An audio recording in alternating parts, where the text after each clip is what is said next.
here with Jay Henderson. It's such an honor to be talking to you today. How are you doing? I'm great, Giselle. Thanks. It's an honor to talk to you.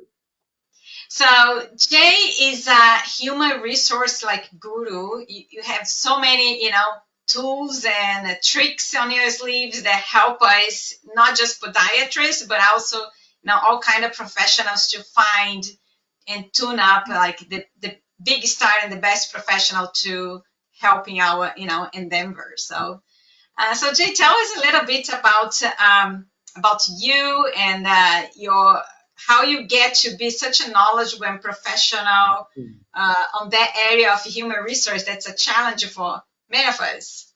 So I just was really into people, and I was really into what makes people tick. It just seemed to be a natural progression where so really, what happened? I can't say that I was always really into people. I think what happened is um, my father turned me on to listening to audio tapes back when it's before MP3s and everything. And he had a whole closet full of self development audio cassettes and whatnot. And he was a very optimistic, positive person, but he was a very, very hardworking person. And he applied what he learned, and he did pretty well. We had a nice, okay lifestyle. We weren't, billionaires or anything, thankfully. But and he turned me on to that, and I wasn't ready for it until I was ready for it. There's that old saying that says, when the student is ready, the teacher will appear, the master will appear, whatever. And through some really cool experiences, he introduced me to those kinds of things, and I was ready, and I started eating it up and listening to it, and I became very fascinated with personal development and what people need to do to be at their best and to access their best stuff. There's just so much potential in people, and people don't have a clue how to get at it, right? And Right. if there isn't a good example or a good mentor or something, a good teacher, right? Yeah. Then but fortunately we run into these people, and lucky for me it was my own dad. Um, so anyway, and I began to do that, and then one day he and I were walking along, and he saw a brand new book on the shelf. It's a long time ago, and the book was The 7 Habits of Highly Effective People. And my father had introduced me to that material years or a couple of years earlier in audio tape format. He sent me the audio cassette program for The 7 Habits of Highly Effective People, which came out long before, 2 or 3 years before the book was published. So, a lot of people don't know, by the way, a little inside baseball, that Covey was turned down by many, many publishers. And he literally threw the manuscript in the trash and said, I'll never touch it again. And Wow. yeah, yeah. And a guy named Bill Murray took the book, the manuscript, out of the trash and gave it to a ghostwriter. Her name was Rebecca Merrill, and she rewrote the book, and he sent it into publishers, and Simon and Schuster picked it up. And Wow. so, yeah, it sold like, I don't know, like 75 million copies by now or something like that. Anywho, so, but I had, I got the book and I read it and read it and read it and read it and read it. And then I decided, I'm gonna go work for Covey. So I decided, and I quit my job. And the next morning I drove to Utah, and I, got odd jobs, and I went to college for a while until I figured out how to get to Covey. It was like 3 or 4 months later, I had a job working for Covey, and that's how I got involved in all of this. That's amazing, amazing, and Right. and Right. and how you apply like your experience that you build it up through all these okay early stages of your life, and now like you accumulated. It's really helpful. Mm. I experienced already, having your program in helping me, to find the star that I wanted to have in my team.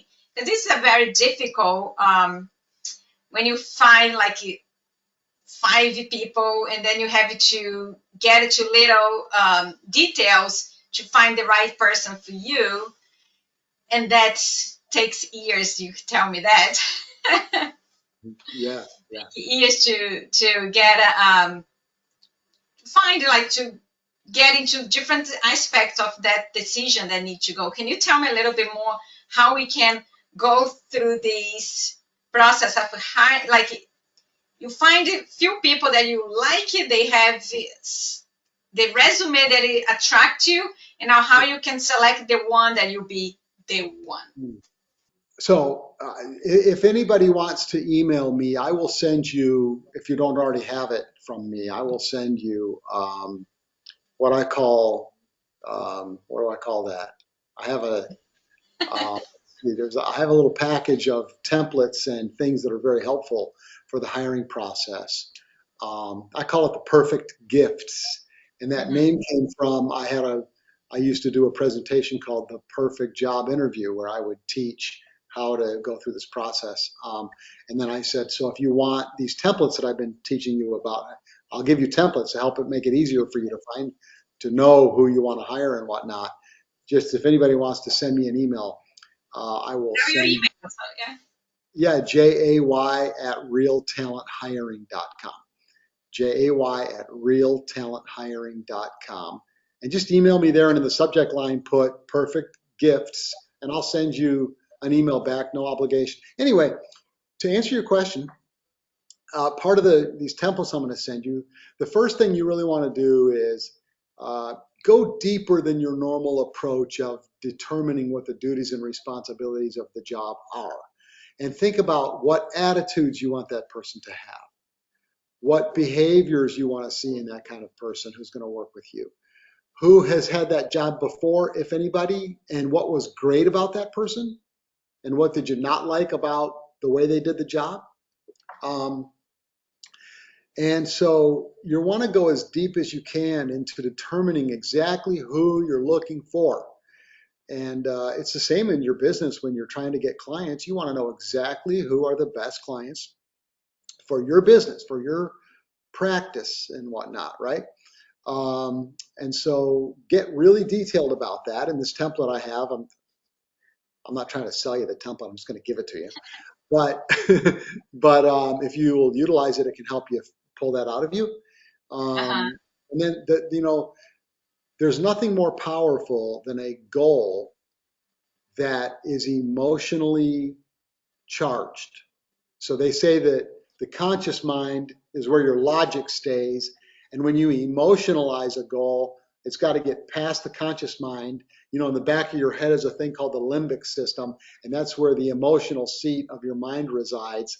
And so if you emotionalize a goal, and you can emotionalize it by being very, very specific and crystal clear so that you can Mm-hmm. see it, and then get, emotional, so to speak, about it, then it gets past this conscious mind and into the subconscious mind. And then when you're crystal clear and you're very, very specific, your subconscious mind goes, oh, that's what she wants. Okay, now I know what to do to give her that. Well, anyway, so that's really a critical step. Yeah. Then, then when you're in the interview process, it's like, okay, you know better if that person in front of you is the fit for that, or you Mm-hmm. know better if they're not the fit for that. You know what I mean? Like you have a better intuition engagement Uh-huh. and whatnot. And also you can use this template I'm going to send you to build like a little, um, like how do you interview the person, like criteria, and you've got it on Uh-huh. paper, and you can kind of score them. You don't have to, they don't even have to know you're scoring them. But anyway, you can sort of score these people. Or if you have other people in your practice or whatnot helping you interview, they can score the person too. And you can all Uh-huh. give your opinion about, okay, what did you see? What did you see? And everything. Uh-huh. Anyway, so, but the first step is being crystal clear on who you want. And the second step is, scoring them and thinking more, and now you want to get out of the emotion and into the logic, because you don't want to hire based on emotion. Right. And I tell people all the time, I believe that it's been proven actually now that intuition is a form of intelligence. Mm-hmm. So I tell people, if your intuition tells you to hire someone, don't listen to that. You know, that doesn't mean don't hire them. It just means don't sort of be sold, you know. If your intuition, however, tells you not to hire someone or to something's weird or off or it doesn't feel right, or then listen to that, okay? Because my view is that we have more intuition around things that are off than we do about things that are good or on. I don't know if that's hard, but I don't have Yeah, any I don't have any scientific evidence for that. But it's true. just my own, I guess my own experience and things I've learned about trying to be inspired about things. So yeah, so anyway, your question, right? How do you know? And so best thing, be crystal clear about what you want, go deeper than duties and responsibilities, then interview very, very powerfully. So I like to think of what I call four-level deep questioning. And that, most of the time when we ask a question of someone, basically we accept the first answer. Like if we're not really good at interviewing and we don't know how to interview, we haven't been taught how to interview, and we have a hard time connecting the dots between what we really want and what questions and the answer to those questions connect to what we want. You know what I mean? Like there's a lot to try to, so everybody ends up going, well, hey, I spent an hour with them and I really like them. Well, you're probably going to like most people after spending an hour with them and, Right. hanging. And so I've got clients that I interviewed them for 3 hours and I was like, oh, well, you probably fell in love with them. Oh, I did. Our kids went to the same school and you know what I mean? Right. And that's because, you spent all this time with them, but that doesn't mean they're going to perform the job the way you want or that, you're going to Right. like yeah. So, um, did you want to ask a question? Or are you going to say Yeah, something? what I see, like when I interview, when I ask you one question here, and then I keep the conversation had another question here, I see some contradiction. Okay, they said Right, this right, here, but this doesn't go well with that here. So that's a little flag. yeah. And then Well, I have a second interview where I ask, okay, can you explain a little bit better? You told me this, can you explain a little bit better? And then when they get more confused, I said, no, that's something's off in there. yeah, yeah, right.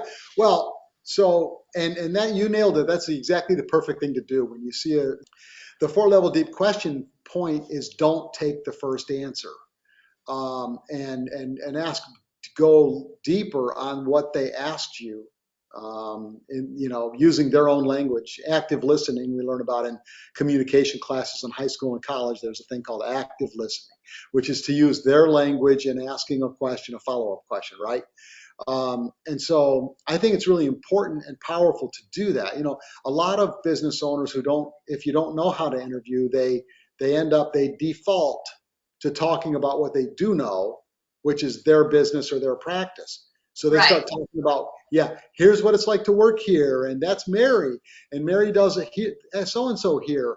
You know what I mean? And so they start, but you don't want to talk about your business or practice at that point. You really want to delve into who they are and try to understand, um, why they. So I guess one of the biggest things I've ever learned in many years now of helping business owners make hiring decisions all day, every day, is you want to know why they want that job.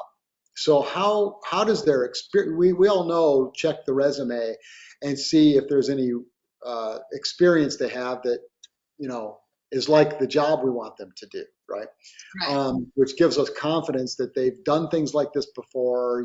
They've maybe been interested in things like this before. That's very good. Yes, do that. Mhm, But the important part really is to know who the person is, mhm. and then also why they want the job, and why your practice, why at your location, why this industry. That's why you ask the question, where do you want to be in 2, 3, 5 years? Because if they want to go to dental school and they're getting a job at a podiatry practice, there seems to be a disconnect, like you were saying a moment ago. Right. Right. But when there is a conflict in their answers to a new question compared to a previous question, broach that immediately. That's interesting. Earlier you were talking about this. Can you help me understand how they fit together? You're right. Right? Um, but yeah, so being crystal clear on who you want, not Mhm. only following your gut, learning why they want the role, trying to delve into what their future is and where they want to go and why they want to go there, And if somebody says to me, I want this job because I I live 5 minutes away, and I only want a normal, regular support production job. I'm not trying to build a career right now. You know what I mean? And Uh-huh. I work, and I only want to work 9 to 5, and you're right down the street from me, and I've done this in the past. You know what I mean? And I'm like, okay, cool, fine, that's fine. They don't have to say, well, I want to be like you, Jay. That doesn't, you but yeah. So I think the critical parts I've already mentioned. Know exactly what you want, know exactly who you want, hire for attitude, hire because they want to be there. Um, and I'll tell you what, the most powerful thing that I think the most powerful thing is to learn the quality of their judgment. Mhm. How good are they at connecting dots and making good decisions consistently? Like if Right. you play golf, the tool is a golf club. Tennis racket. Business, the brain. Making effective decisions consistently. Well, who can do that? You know, Right. just today, I had a client call me, and they brought me a report of a person they were interviewing. And this woman they were interviewing, who they said was probably about 35 years old, um, because I measure how she thinks, she has no idea where she wants to be or what will make her feel comfortable or home or satisfied in her work. No idea.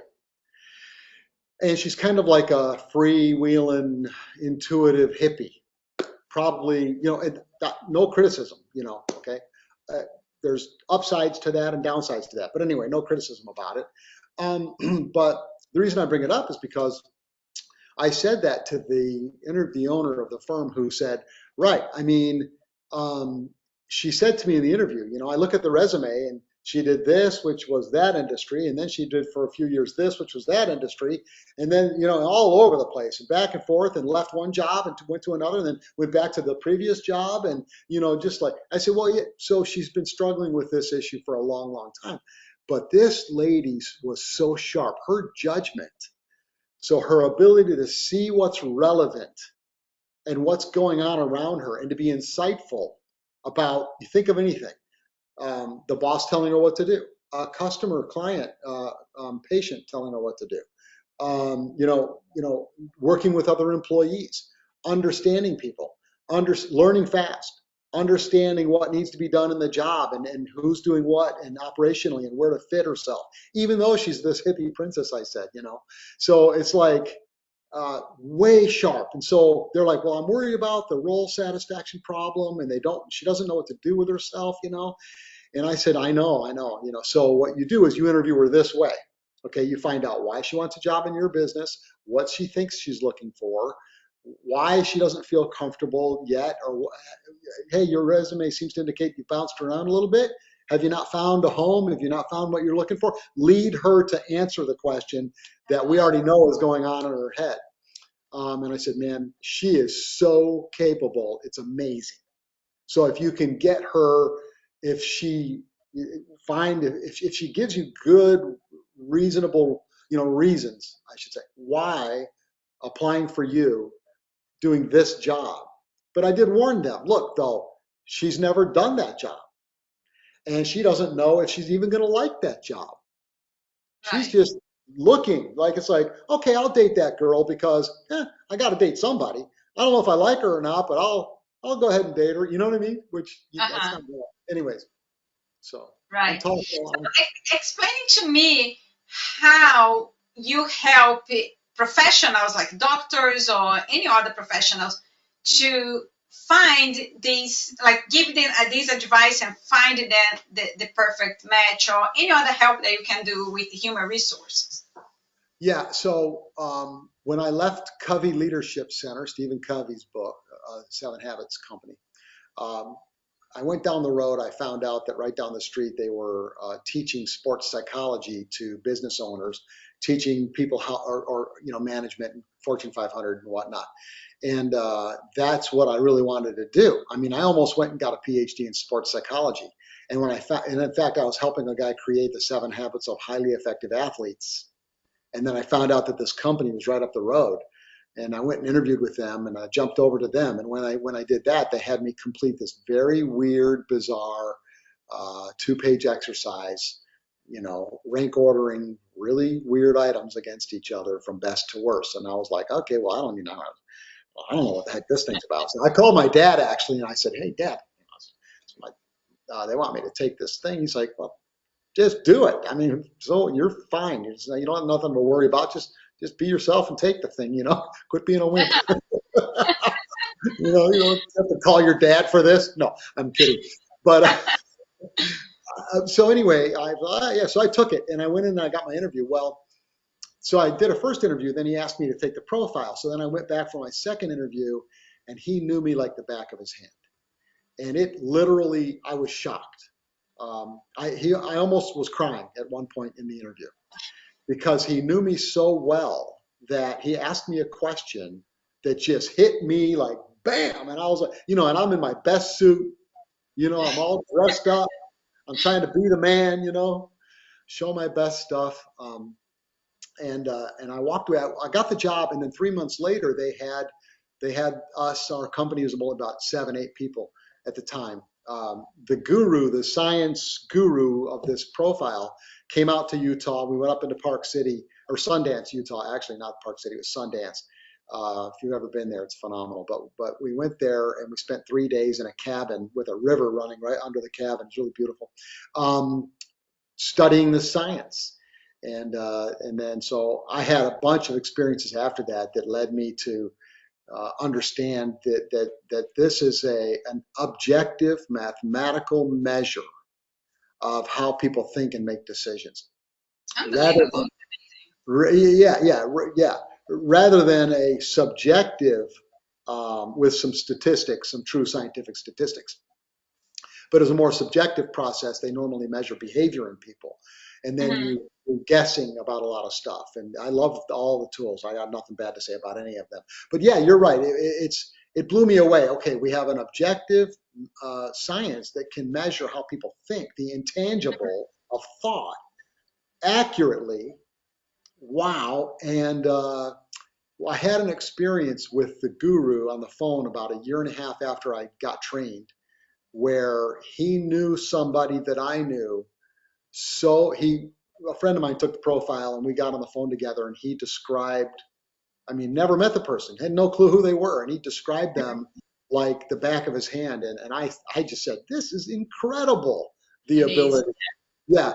Obviously nothing's perfect. There's no tooth fairy in the world.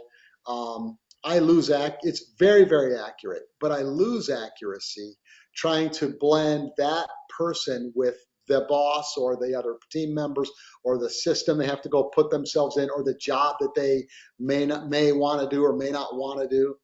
But yeah, the ability for me to see the clarity of their thinking, which is where we left off and got into this, right? Judgment. How good are these people at making decisions consistently success is a function of making fast, accurate decisions. Right. Okay. You don't have to make them fast, I guess. You can be successful over time if you make them slow, if they're accurate. But, the faster, if you're going to compete, the faster, more accurate decision maker wins. So, so that's what it measures. And that helps me help business owners know here's who they really are. And I remember when I was when we did the profile test in some of our people that we were recruiting to hire it, you did ask me, okay, what kind of position is that? So then you could tune these questionnaires or these evaluation into that type of stuff, not just for higher level, but any level will be applicable, right? Yeah, we have 4 main reports we use. Well, really 3 actually. Customer service, general roles, sales, leadership, and management. And we have reports broken up into these different competencies where we can connect how they think and the quality of their judgment and their emotional control and the risk that they bring to you, who they really are, where their focus is going to go, all of that, how they'll perform, what decisions they'll make, what decisions they won't make. And then we connect it to, you tell me the role, and I say, well, then you need this login, which is going to give you this report. And the competencies are connected. So there's 108 customer service competencies that is just as one example, or sales competencies. Are they achievers? Are they self-starters? Do they have empathy? Can they read people well? Are they results oriented? Or are they like going to get in their own way? Are they rigid? Are they timid? Are they afraid? Things like this that a lot of tools can measure, but this one goes deeper. But anyway, it captures this competency. So yeah, it's lots of different roles. It's very impressive. I can tell you, like it's on the money. You go right where describe perfectly the person. It's unbelievable. Yeah, thank you for saying that. It blows. Look, I do this because it blew me away. Like I'm like, this thing is amazing. Nobody even knows about this because the guru's like a genius in Nashville, Tennessee, he just likes connecting the dots between how people think and what they're going to do and using this mathematical objective ability to measure. And man, it can measure anything. I mean, we can go into a corporation and we do this actually, go into big companies and measure the entire culture and say, here's what, you listed your values and you think the company's values are this. Well, that's the company's values, but only half of your people are ever going to live that stuff. Oh, wow.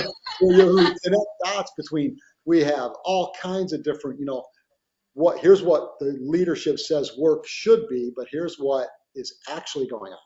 Here's what excellence, here's what we want for excellence, but here's the people. Anyway, it's just really neat to be able to measure that deeply, all those things. It's so amazing. Now, I saw your website, you also have some programs of training, the leadership training and something like this.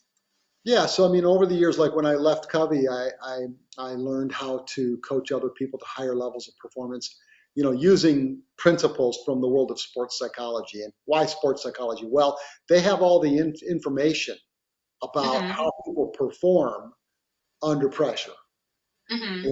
Right? So it's like they know, and there's strategies about the human psyche that how do you get the best out of people? We learn about communication. We learn about the importance of communication. People do communication workshops like, okay, Jay, measure everybody in the team, come in here and show us all how to communicate with each other. So that's one thing that I do. Another thing is, how do you coach others? That's another thing that I do. Clients will call me and say, I'm going to fire my leadership team. Why did they go do this? And I'm like, okay, well, here's why they did that. Oh, well, that's a good thing. Yes. Oh, okay. I guess I won't fire those people. So helping bosses understand what's really going on. So people will call me for advice and things like that on stuff like that. So, but it's communication, hiring systems, how to coach, and sales systems also, by the way. It's fantastic. Such a great help because, well, for the doctor in the doctor's industry, it's every industry. It's hard to put your star team. You find one star, and then which Peter keeps saying is A, B, and C, right, and D. You get rid of your C and D scores, and you keep A and B. And then it's not always easy, to find. And I see on my end, work with the doctors, a lot of turnover. So they have somebody, they love it, but then for any reason, there is a rotation.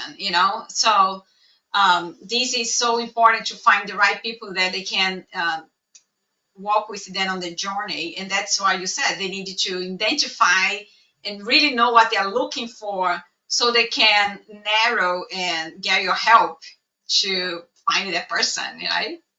Yeah, I mean, and we can measure people, and I could say, I would hire that person. I really think they'd be great in that role, and I don't see any big risky problems, but then they might not work out. And that's why your interview skills it's not, maybe, let's just say for sake of our conversation and the point I want to make, let's say that they didn't work out. It wasn't the profile. It was just their life. They don't know what they want, whatever. There's so many reasons. Right. And also there is compatibility as well with the two people, because I've seen like brilliant people work at the doctor's office and suddenly they say, I'm quitting. I said, why? No, don't leave. We need you. Yeah, but no, it's very difficult. My personality with the doctor's personality, so we needed to go different ways. That we see that and happen to us as well. So we have these brilliant people, but the personality doesn't go well together. Yeah, I mean, it's really tough. It's really tough. You can like not run any profiles and find the perfect person, and they stay for 10 or 15 years. You know what I mean? And it's like great. And Yeah. you can run the profile, and it's the perfect profile, and they're there for 8 months and it doesn't go well or whatever. I mean, it's Right. hard. Yeah. I think that the value of measuring people first is really knowing what you're getting into with your eyes wide open. And then Right. also, and then also understanding, well, if it doesn't work, here are going to be some reasons why. Or I don't think this is going to work, and here's why. And Hmm. I think that I used to say, people have always asked me, well, should I take the profile? Do you need my scores? And I'd say, you don't have to. It's fine if you do, and I can do my job for you better if you do. But now I'm trying to save people money and not spend their money, so I don't want to like sell them. Yes, you need to do it. I mean, Uh-huh. but I do think it's better because, like you just said, if they don't like if there's not a good symbiotic connection, relationship, ability, communication style, then let's know that right now. I mean, I hired a woman who well, it was a long time ago, and she was with me for 11 and a half or so years. Her name was Jennifer. Many people maybe many of you listening might remember Jennifer. But she left to go to a big full-time corporate thing with all these benefits, and really she had a genius IQ, so she needed to go out there and do more than I was allowing her to do just because of the nature of the way I want my business and my life. Well, anyway, um, genius IQ, phenomenal person, and the first thing I did is sit down with her and say, here's your profile and here's my profile. And I hired you because you're not me. You're not, Uh-huh. you don't think like I do, thankfully. So I need you to do these things, which is what you're going to love. And she's like, yes, awesome. And that'll help me go do what I'm good at and love to do. And then anyway, we all understand that principle. But what was the main point of the story is that I said, now listen, here's where I am going to drive you nuts. And here's where you're going to drive me nuts. So let's figure out how we're going to do this. And we literally decided to call timeout. Hmm. So okay, so we decided in the meeting. I said, what can we do? She goes, well, how about if I'm frustrated, I'll just do a timeout. She was 6'1" and she liked to play basketball. She goes, I'll do a timeout. And I'm like, that's perfect. And then I'll do a timeout. So anyway, the first day on the job, she did something that I said in the interview, you're going to do this, and I'm not going to want you to do that. And I won't be mad at you, but I don't like that. She's like, Uh-huh. oh, I got it. First day, within 40 minutes, she did this thing. She ran out of the building. And then she came back and she's like sat down, and I was like smiling at her. She goes, I can't believe you knew I was going to do that stuff. But we worked it out, and it became a joke. I made because I like to have fun, and I don't have to be too serious all the time. And I made a joke out of it. And then 6 months later, she's like, I'm going there, and you better not. We'd laugh. Anyway, so that whole thing about communicating and getting along, pretty big. Yes. Yes. So Jay, so tell me how people can find you so they can get in touch with you and Yeah, go to one-on-one conversation. yeah, great. My email, JAY at realtalenthiring.com. My website, realtalenthiring.com. You can get a hold of me through those two ways. And again, I'd love to send you some great templates that'll help you for job ad and for figuring out who you want in your role and for developing a spreadsheet that'll help you in your interview process. And it's called The Perfect Gifts. Just send me an email if you want to, jay@realtalenthiring.com. Put perfect gifts or whatever, just tell me what you want. I'll send it over. I think in the podiatry world, I have been given feedback over the last couple of years that, yeah, Jay's a little expensive. And so I was thinking before you interviewed me that I was going to make some kind of offer. I don't mean like, you got 24 hours and I'll give you a great deal. That's not what I mean. But what I mean is I literally lower the price for podiatrists, not short-term, long-term. I have other industries that I work with, and I run a lot of profiles every month, so I'm doing fine. But I really do like helping people. And there is a package that I have that gets the investment down to $100 a piece. And they're used to me charging $300, $400 a piece. And that's because it comes with a conversation with me.